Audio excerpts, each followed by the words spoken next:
Capítulo 5. 23:12 hora estándar del Imperio. Pendiente de sincronización por entrada al espacio real. Entrada en la atmósfera en 8 grados 1:5 minutos. Gruñó la voz del servidor de navegación, en un tono de su voz apenas audible en el compartimiento de la tripulación del módulo de aterrizaje, sobre un rugido de los motores. Recomiendo la corrección del rumbo de menos 030 grados 8 minutos para una óptima entrada en la atmósfera. Todos los demás sistemas de lectura correctos. Comprobado, dijo el piloto automáticamente, empujando su palanca de control hacia adelante para hacer el ajuste. Cambio de dirección, un 5 grados 07 minutos. Confirmar la corrección de rumbo. Curso de corrección confirmado, dijo el servidor. El color amarillento de sus ojos ciegos retrocedieron en sus cuencas, ya que volvía a comprobar a sus cálculos. Entrada en atmósfera en menos 5 segundos. 2, 1, entrada en la atmósfera logrado. Todos los sistemas de lectura normales. Observa ese resplandor, Tren, dijo Seal, el copiloto con los ojos levantados de los instrumentos por la fracción de segundo para mirar el mamparo delantero de la punta de la sonda, ya que estaba rodeada por un fulgor de fuego de color brillante. No importa cuántas entradas planetarias hagamos, nunca me acostumbraré a esto. Es como pilotar una bola de fuego. Doy gracias al emperador para quien inventó los escudos térmicos. Escudos térmicos, lecturas normales, dijo el servidor con un zumbido de engranajes que salía de su cráneo, ya que confundió el comentario con una pregunta. Temperatura del fuselaje dentro de los umbrales permitidos operacionales. Todos los sistemas indican lecturas normales. ¿Cómo está la señal del punto de aterrizaje? No quiero desviarme mucho del punto de aterrizaje, maldita sea. Señal fuerte y clara, respondió Seal. No hay señales de aeronaves amistosas o hostiles. Parece que tenemos el cielo para nosotros solo. Espera. El Auspex está recibiendo algo. Alerta, alerta, interrumpió el servidor. El zumbido de sus engranajes se aceleró al máximo. Lanzamiento de misiles posiblemente hostiles desde una batería terrestre. Recomiendo maniobras evasivas. Trayectoria de los misiles 870 grados, 3 minutos, velocidad en el aire 600 nudos. Advertencia. Registro de lanzamiento de misiles en trayectoria, maniobras evasivas confirmadas, informó el piloto al transporte de tropas, mientras presionaba su palanca de control hacia adelante, mientras empujaba el módulo de descenso en picada. Servidor, compruebe las trayectorias de los misiles hostiles y velocidades hasta nueva orden. Seal despliega las contramedidas. Contramedidas activadas, según los instrumentos contramedidas desplegadas con éxito, dijo Seal, con una voz cada vez más ronca, mientras miraba a una de las pantallas. Las contramedidas no alteran rumbo ni velocidad de los hostiles. Es como si, por el emperador, ninguno de los misiles hostiles tiene sistema de guía. ¿Qué quieres decir?, preguntó el piloto cuando vio la cara de Seal palidecer. Si no tienen sistemas de guía, no tenemos por qué preocuparnos. Están disparando a ciegas. Hay una posibilidad entre 1000 que recibamos un impacto. Eso es lo que me preocupa, dijo Seal con voz frenética. Estoy leyendo 1 millar de misiles hostiles en el aire ya, y cientos más se están lanzando cada segundo. Por el trono dorado estamos volando en la mayor tormenta de mierda que he visto. Iniciando sistemas de emergencia, gritó el piloto, ladrando órdenes mientras empujaba el módulo de aterrizaje en un descenso aún mayor, mientras que desde el exterior se oía el primero de los misiles explotando. Servidor, reemplaza las aletas estándar y protocolos de seguridad de la navegación. Quiero control total. Asegúrese de que estás bien sujeto, Seal. Vamos a tener que descender más rápido que en condiciones normales. Estaban cayendo sin nada que pudiera hacer para desacelerar o detener la velocidad de caída. Estaban cayendo como lo haría un cometa. En el compartimiento de las tropas del módulo de aterrizaje, Lars se quedó de nuevo aplastado en su asiento por la fuerza de aceleración y de la gravedad. Se sentía como si su estómago estuviera tratando de salir por su garganta. En torno a él, podía escuchar al resto de la compañía gritando, un sonido casi ahogado por el ruido sordo de las explosiones en el exterior. Oyó los gritos de piedad y murmurando juramentos, a la vez que la piel le tiraba con tanta fuerza a través de su rostro que estaba seguro de que estaba a punto de desprenderse de sus huesos. Entonces, un ruido mucho más fuerte que cualquier ruido que había conocido antes llegó con una nueva explosión y con ella el sonido del desgarro del metal. Con esos sonidos, la fuerza de la gravedad aumentó y se aplastó a su asiento con más fuerza. Hemos sufrido un impacto, pensó, presa de un pánico repentino, mientras que el mundo comenzaba a girar alocadamente en torno a él, cuando el módulo de aterrizaje se volvió una y otra vez sobre su eje fuera de control. Hemos recibido un impacto. El pensamiento le llenaba la mente y le mantuvo a su merced. Nos han dado. Por el santo emperador, estamos en maldita caída libre. Sintió el impacto en la cara por un líquido caliente y semisólido, el acre olor y el sabor de las gotas de sus labios. Dedujo que era vómito. Medio loco de desesperación, se preguntó si era de su propio estómago o de otra persona. Entonces, otro pensamiento se abrió camino en el miedo en su mente, y que ya no importaba de quién era el maldito vómito. Pensamiento más terrible que cualquiera que hubiera considerado alguna vez en sus 17 años de vida hasta la fecha. Estamos cayendo del cielo, pensó. Estamos cayendo del cielo y nos vamos a morir. Sintió que por su garganta se desplazaba una marea de vómito, los restos a medio digerir de su última comida, saliendo sin control de su boca, para caer en el rostro de otro desafortunado en el módulo de aterrizaje.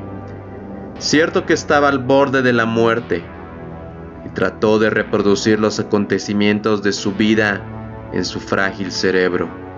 Intentó recordar a su familia, la granja, su planeta natal.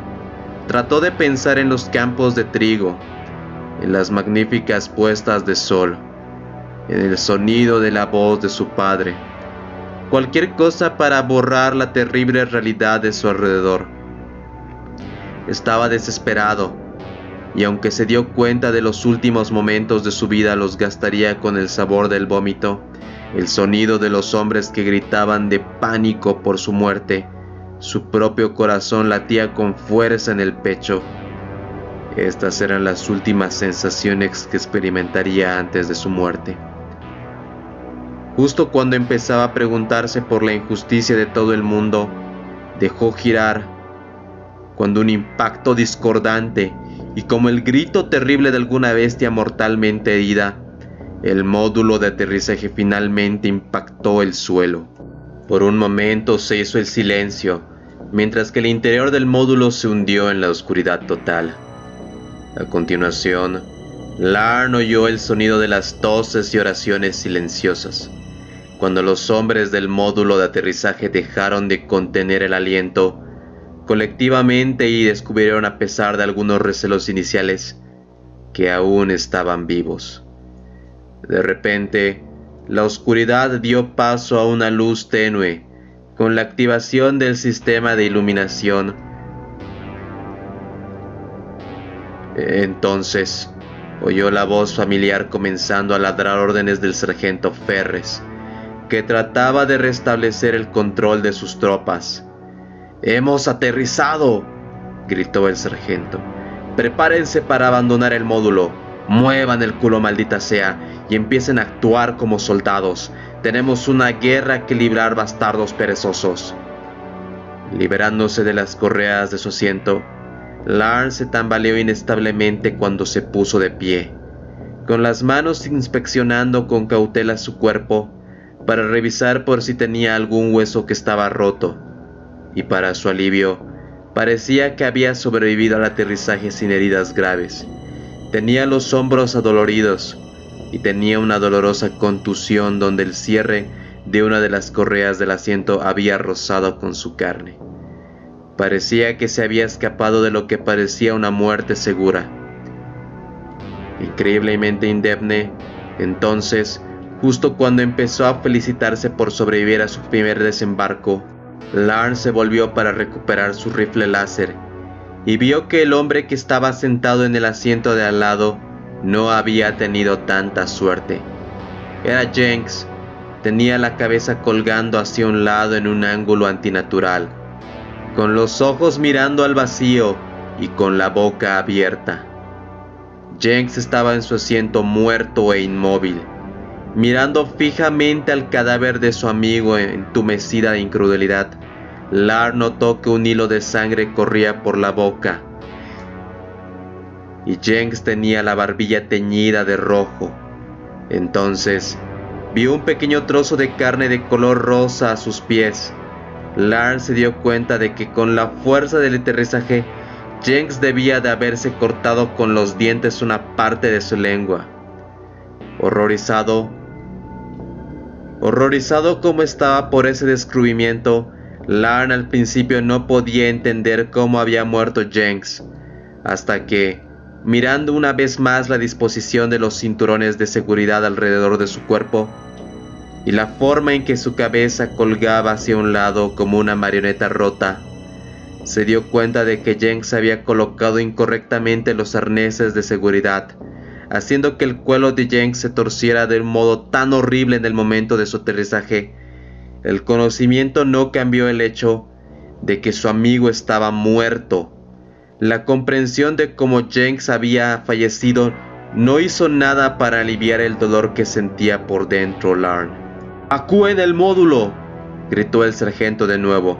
«¡Prepárense para desembarcar!». Todavía aturdido por el shock, cogió su rifle láser y abandonó el cuerpo de Jenks para unirse al resto de la compañía, que ya se estaban alineando en uno de los pasillos entre las filas interminables de la cubierta superior de asientos. Mientras lo hacía, se dio cuenta por primera vez del sonido de impactos distantes, con un sonido metálico en el fuselaje exterior. «Nos están disparando», pensó débilmente. Su cerebro seguía aturdido por la visión del cadáver de Jenks, hasta que al notar una sensación casi palpable de malestar entre los guardias que estaban a su lado, ocupó su puesto en la fila y esperó la orden de salir. Se dio cuenta de que podía oler a humo, y con él llegó su aturdida mente por el dolor la muerte de su amigo. La realidad era que el módulo de aterrizaje estaba en llamas. Alentados ante el horror de la idea de quedarse atrapados en un módulo de aterrizaje en llamas, los guardias comenzaron a darse prisa por el hueco de las escaleras, mientras detrás de ellos el sargento Ferres gritaba obscenidades con la vana esperanza de mantener algún tipo de orden. Nadie le escuchaba. Frenéticamente se precipitaron por las escaleras hacia la cubierta inferior, pisando los cadáveres de los que habían muerto en el aterrizaje. Corriendo con los demás, Larn alcanzó a ver brevemente al oficial al mando de la compañía, el teniente Winters, muerto en su asiento, con el cuello roto al igual que Jenks. No tenía tiempo para pensar en la muerte del teniente.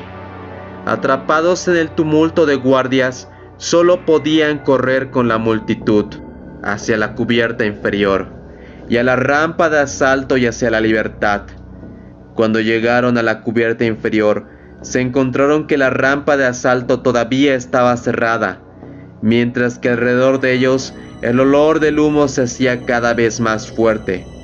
«¡Abran la rampa!», gritó el sargento Ferres, abriéndose paso entre la multitud de guardias asustados, hacia donde un pequeño grupo estaba estudiando el panel de control que activaba el mecanismo de apertura de la rampa. Al ver al grupo levantar los ojos para mirarlo con pánico, los apartó hacia un lado bruscamente y extendió una mano hacia una palanca de metal colocada en un hueco del borde de la rampa. «¡Inútiles, hijos de puta!», escupió con desprecio, cerrando la mano alrededor de la palanca. «Si el panel de control ha sido dañado durante el aterrizaje, tienen que tirar de la palanca de desbloqueo de emergencia». Al tirar de la palanca, el sargento Ferres gritó por la sorpresa. cuando un explosivo del desbloqueo de emergencias falló. Al tirar de la palanca, el sargento Ferres gritó con la sorpresa cuando un explosivo del desbloqueo de emergencia falló. Una lengua de fuego amarillo brillante explotó cerca de donde estaba para impactar en su rostro. Gritando con una aureola de llamas alrededor de su cabeza, tropezó ciegamente cuando la rampa se abrió detrás de él y su cuerpo rodó por la rampa hacia la mitad, cuando una pierna quedó atrapada en una saliente. Por algún momento, mientras el cuerpo del sargento caía, la vida lo abandonó. Sus tropas se le quedaron mirando fijamente en silencio, sorprendidos, hipnotizados por la brutal muerte de su oficial. «¡Tenemos que movernos!», escuchó a alguien detrás de él. Larn se dio cuenta de que la temperatura había subido en el módulo de aterrizaje. ¡El humo! ¡El humo se está acercando! «Si no salimos de aquí ahora nos quemaremos», gritó Larn. Como una sola persona, los guardias reaccionaron y se movieron hacia adelante para correr hacia la rampa.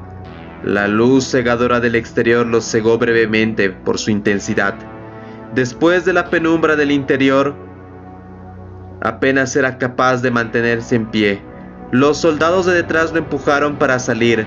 Larn tropezó por la rampa con el resto de los soldados, su primera experiencia de un nuevo mundo, y comenzó a registrar como un amasijo inconexo de lugares de interés y sensaciones. Captó detalles de un paisaje vacío a través de la presión de los cuerpos a su alrededor. Vio un gris y melancólico cielo por encima de ellos. Sintió un escalofrío salvaje en su carne. Lo peor de todo fue la visión de la cara quemada y desfigurada del sargento Ferres. El rostro ennegrecido por el fuego que parecía que le estaba sosteniendo la mirada. Larn le apartó los ojos y siguió a los demás por la rampa. Luego, cuando las primeras filas de guardias llegaron al pie de la misma, a la aparente seguridad, el frenético instinto de la manada que unos momentos los dominaban abruptamente disminuyó. Liberado de la presión del aplastamiento de la multitud, los guardias más adelantados se movieron para dejar espacio para que pudieran salir los rezagados. Larn se sintió aliviado al verse capaz de respirar correctamente una vez más. Luego, levantándose inseguro, se reunió con los demás en la sombra del módulo de aterrizaje. Se paró por unos segundos para tener su primera visión clara del planeta de su alrededor. «Esto es todo», pensó. Cuando su aliento salió de su boca como vapor blanco frío, «Esto es Celtura 7». No se parecía mucho a cómo se lo describía en los informes. A su alrededor, tan interminable como los campos del Tigro de su planeta natal, era un paisaje desolado y estéril. Una visión sin árboles, rodeados de barro gris negro congelado, salpicado aquí y allá por los cráteres y las siluetas de edificaciones y de vehículos quemados y oxidados. Al este de él, vio un paisaje lejano de edificios de un color gris, y parecían abandonados como todos los demás aspectos del paisaje que lo rodea. Parecía un pueblo fantasma, pensó con un escalofrío. «No lo entiendo», dijo alguien a su lado. Larn se giró para darse cuenta de que Leden, Hallan y Boran estaban a su lado. «¿Dónde están los árboles?», preguntó Leden. «Dijeron que Celtura 7 estaba cubierto de bosques y hace frío. Se nos informó que sería verano». «Eso no importa», dijo Hallan, tranquila a su lado. «Necesitamos encontrar cobertura. Oí disparos impactar en el casco cuando aterrizamos. Tiene que haber algo porque es una zona hostil». Hizo una pausa, deteniéndose para mirar con ojos ansiosos hacia el cielo, cuando se oyó el silbido de un proyectil que se acercaba. «¡Ahí vienen!», gritó alguien y todos corrieron frenéticamente a buscar refugio en un lado del módulo de aterrizaje. Segundos después, una explosión levantó trozos de barro congelado a unos 30 metros de distancia de donde se encontraban. «¡Un mortero! ¡Creo que es un mortero!», dijo Borrans con la voz al borde del pánico cuando se reunió con ellos. Sonó como un maldito mortero, dijo parloteando sin control por el miedo. Un mortero, un maldito mortero, creo que fue un mortero. Deseo por el emperador que solo sea un mortero, dijo Halland. Alrededor de ellos, más disparos y explosiones resonaron. Una descarga de fusilería que parecía aumentar amenazadoramente en volumen con cada instante. Como el ruido de las balas y proyectiles golpeaban en el casco, en el otro lado del módulo se hizo tan fuerte que tenían que gritar para hacerse oír por encima del rugido. Por suerte, para nosotros, están en el otro lado del módulo, pero no podemos quedarnos aquí eternamente. Tenemos que encontrar una cobertura mejor. Es solo cuestión de tiempo que sus morteros encuentren una mejor solución de disparo y empiecen a disparar hacia este lado del módulo, gritó Larn. Tal vez todo esto es un error, gritó Borrans con la cara llena de una luz de esperanza desesperanzada. Puede que sea fuego amigo. Puede que nos hayan confundido con hostiles. Podríamos hacer una bandera blanca y salir para que dejen de dispararnos. Cállate, Bors. Estás hablando como un idiota, le espetó Halland. Luego, al ver a Borrans mirándolo en un estado de shock, suavizó su tono. Créeme, Bors, no es fuego amigo. Hay un águila imperial de 10 metros de una altura pintada en cada lado del casco de la nave. Los hostiles que nos disparan saben exactamente lo que somos. Es por eso que están tratando de matarnos. Nuestra única manera de salir de esto es tratar de llegar a nuestras líneas, aunque tendremos que averiguar dónde están primero. Oh, dijo Leden con el dedo apuntando hacia el este. ¿Ves el águila en la distancia? Por el emperador estamos salvados. En cuanto miraron en la dirección en que apuntaban los dedos de Leden, Larn vio un mástil sobresaliendo entre los escombros de la ciudad. En su parte superior, una bandera gastada y desigual. Un águila imperial aleteaba en él con brisa. Tienes razón, Leden, dijo Halland, con emoción en su voz, llamando la atención de los demás. Cuando decenas de ojos se volvieron a mirar hacia la bandera. Son nuestras propias líneas. Está bien, se puede distinguir el contorno de refugios camuflados y emplazamientos de tiro. Hacia allí tenemos que dirigirnos. Pero tiene que haber entre 700 u 800 metros de distancia por lo menos, Halland, protestó Borrans. No hay nada entre nosotros y la bandera más que terreno abierto. Nunca lo lograremos. No tenemos otra opción, Borrans, exclamó Halland. Después de ver los ojos de los otros miembros de la Guardia Imperial, estaban observándolos. Se volvió hacia ellos. Levantó su voz lo suficientemente alto para ser escuchado, entre el estruendo de los disparos. Escúchenme todos, sé que están asustados. Yo también lo estoy, pero si nos quedamos aquí estamos fritos. Nuestra única oportunidad es llegar a las fortificaciones de esa bandera. Un momento, no hubo respuesta por parte de los guardias asustados. Al contemplar el amplio terreno abierto ante ellos, cada uno tomó una decisión: quedarse y arriesgarse a una muerte indeterminada en algún momento en el futuro, o correr, y correr el riesgo de una muerte inmediata en el presente. Entonces, de repente, un proyectil cayó en su lado del módulo, a no más de 5 metros de donde se encontraban. Y la decisión era clara. Todos echaron a correr por el pánico en dirección a la bandera imperial. Larn corrió con ellos. Corría cuando llegó una marea implacable de proyectiles, cuando el enemigo invisible trató de derribarlos. Vio a los hombres morir gritando a su alrededor, salpicando con la roja sangre de sus pechos, brazos y cabezas, cuando los proyectiles impactaron en ellos.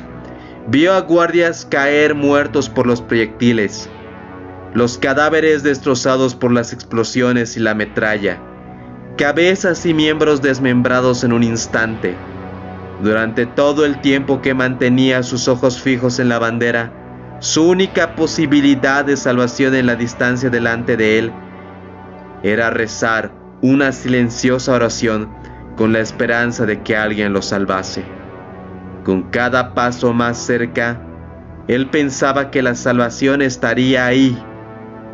Mientras corría, vio a sus amigos y compañeros morir. Vio caer a Halland en primer lugar. Su ojo derecho explotó cuando un proyectil impactó en su cráneo. Con la boca abierta, en un grito de ánimo a sus compañeros que nunca terminó. Entonces Borrans, con el torso roto y mutilado por una docena de piezas de metralla, le explotó. Otros hombres cayeron.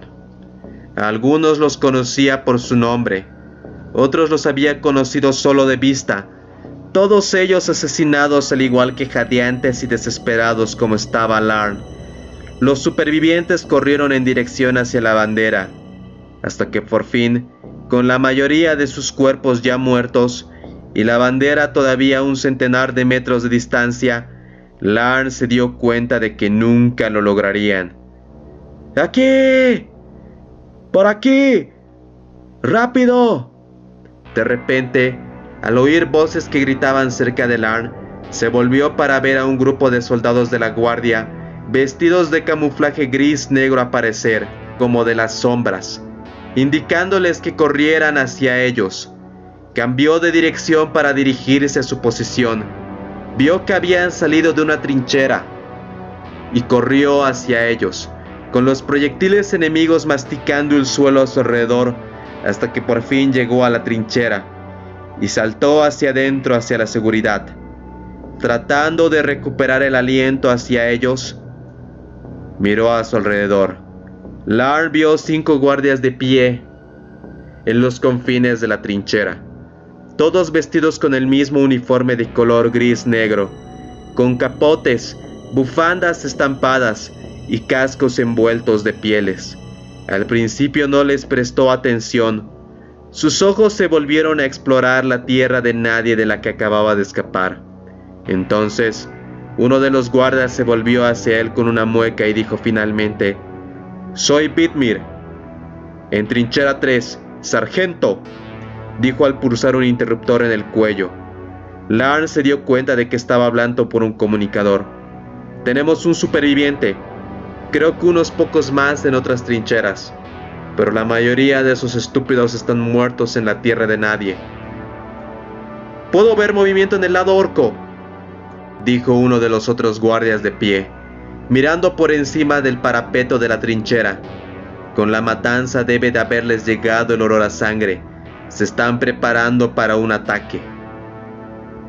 Entonces, mientras Larn aún se preguntaba si había oído realmente la palabra orco, vio al hombre dar la espalda al parapeto para mirar en su dirección. «Asumiendo que el uniforme que llevas no es solo para desfilar, es posible que desees tener tu rifle láser listo.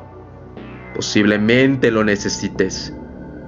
Larn se descolgó el rifle láser, moviendo un paso hacia adelante hacia los guardias, colocándose en un hueco en el parapeto. Luego, comprobó su rifle láser y se dispuso a colocárselo en su hombro.